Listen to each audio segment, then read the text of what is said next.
Hi, y'all. This is Dr. Martha Durham, and this is the Why Did They Do That podcast from Greenville, South Carolina.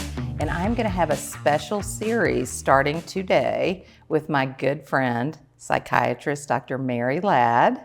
Hi, Martha. Hi, how are you? I'm good. Thanks for having me. I'm so glad. You did my first show. I did. And now we're going to do a series because you're so fantastic. Well, thanks, Martha. I appreciate it. Thanks. I'm excited to be here. I didn't mean to laugh that you're not fantastic. You just make me laugh. Well, Martha, it's because we're really good friends. We are. You're an amazing psychiatrist. Thank you. You're a wonderful psychologist. Thank you. And we're not blowing smoke. No, it's true. We love what we do. We do. And we want to share some of what we do with our audience. Yeah, I think this is great because I think a lot of patients get confused about what's the difference between what we do and how our roles are different. 100%. Yeah. And so you are a medical doctor. I am. You're called a psychiatrist. Yes. And you prescribe medications. Yes. So my training was 4 years of undergrad. Yep.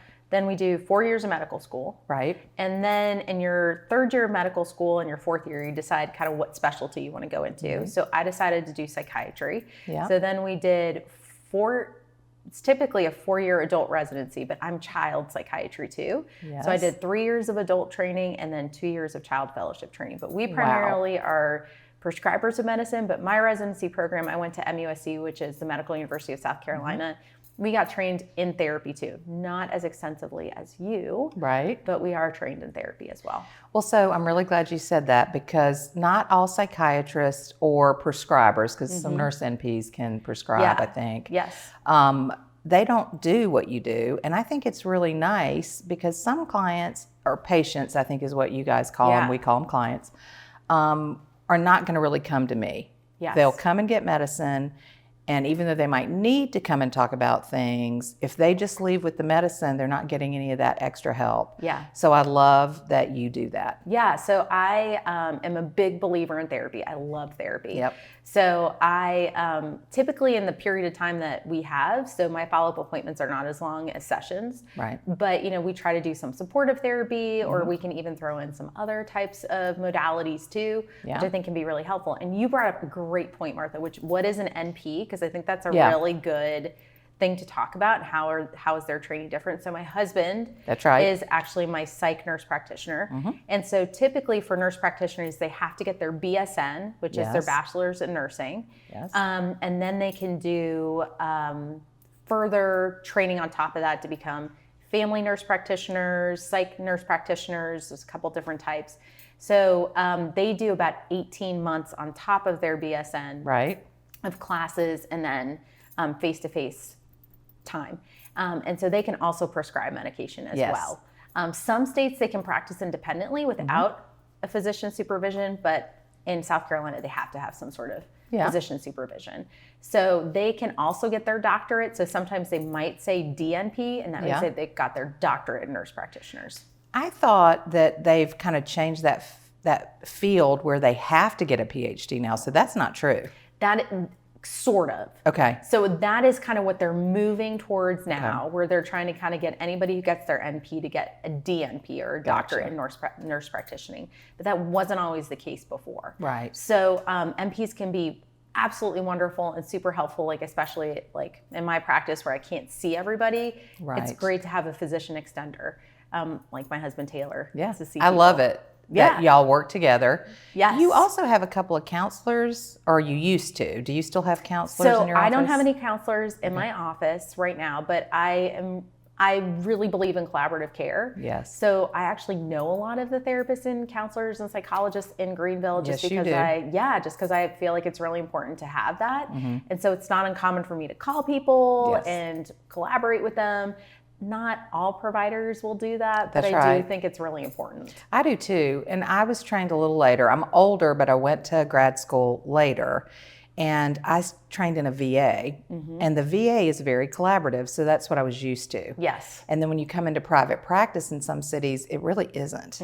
So I was really happy when you were in Greenville, and there's a few others just like you who really we work together. Yeah, and which I think is so important. Well, it's the best interest of our clients, right? Yes. So I'm not going to talk too much about my education, but I have a similar length of education, but not medical at all.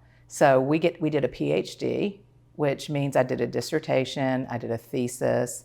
So after your 4 years in college, then it's usually 6 years of the PhD program, and then I did a fellowship. So it's a long time we're in school. It is. And one of the things I like about that, there are plenty of providers that aren't PhDs and they do a great job. Yes. What I love about my education, I'm a nerd and I wanted all the education, Absolutely. right?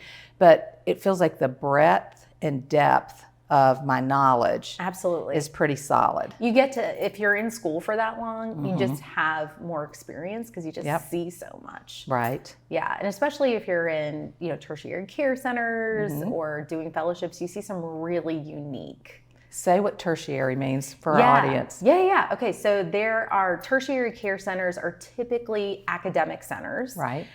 So they're big hospital systems that typically will have residents, which are essentially physicians in training. So they've graduated medical school, but they're finalizing kind of their years of training in a specific specialty. And they typically are these big, massive academic centers. So there's also research going on. It's so cool. And there's lots of subspecialties there. Yeah. So for example, like in South Carolina, we have MUSC is probably the biggest tertiary care center, but we also have like USC, some other big tertiary care centers that are really well known, Mayo Clinic, Johns Hopkins, Vandy, things like that. So they are typically where you're going to go to get very subspecialized care and a lot of cutting edge research. And then that's where you trained too. That's where I trained. Yeah. Yes. So similar for my profession, we were the Medical College of Georgia with the Augusta VA, and they called it a consortium. Yep. The difference, we were in a medical university. We were called residents, and the reason is med school students, residency is the top, and that's when we're in our internship, it's really the top. Yes. And when a doctor is in their internship, it's the bottom. Yeah, so that's your first year out of medical school. We're all interns. Yep. And then after that, you're considered residents. And then after you finish your residency, fellows Right. are like the most subspecialized. There you go. There you go. And that's what you did with child psychiatry. Yeah. Okay. So psychiatry has a couple of different fellowships. So you can do child and adolescent, which is 2 years. Yep. There's forensics, consult liaison, geriatric. Yeah. And I am probably forgetting one.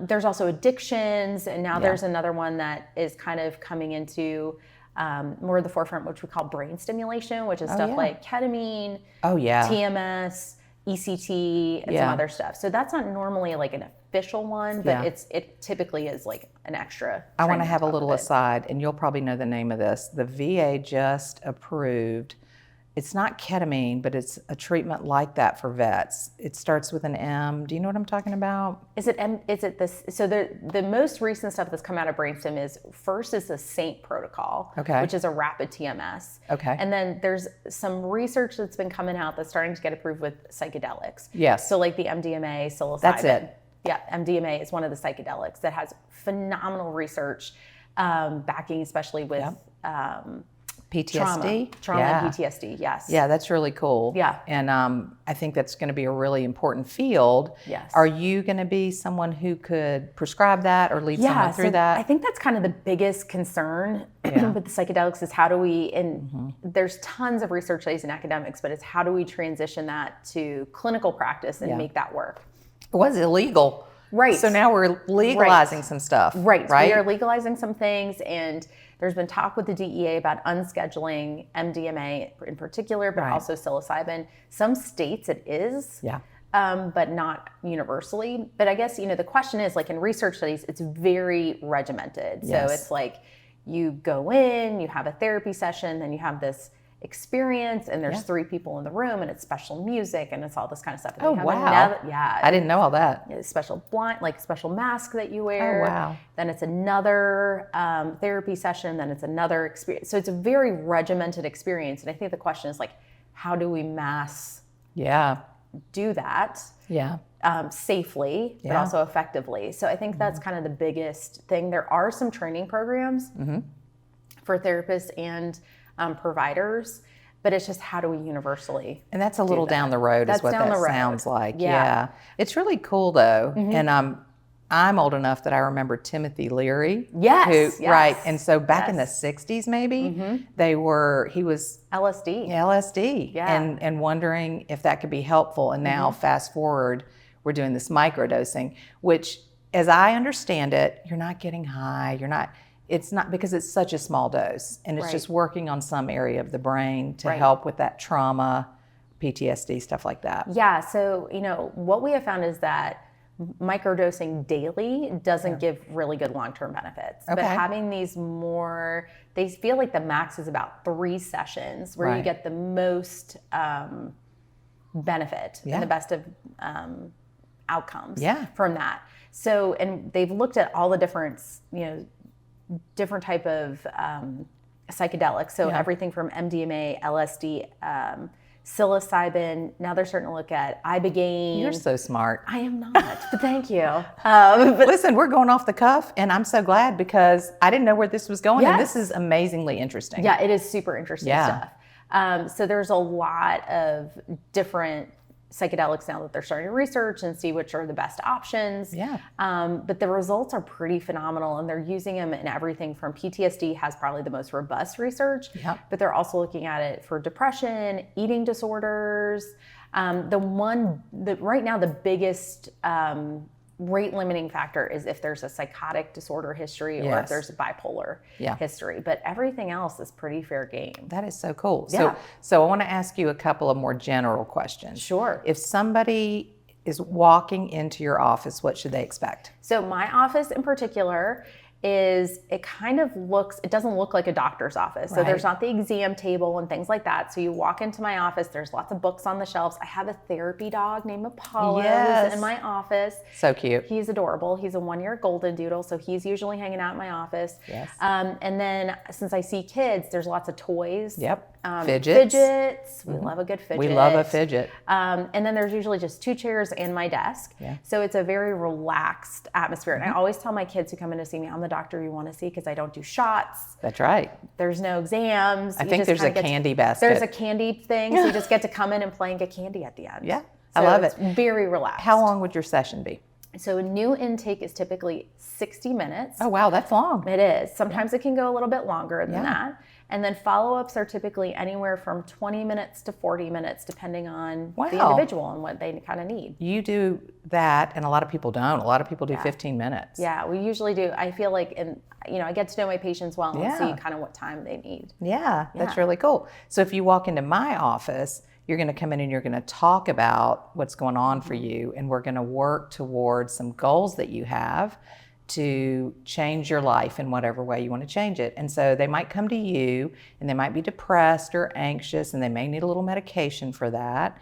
And then they come to me and we work on the coping skills to deal with the things that were making them depressed or anxious.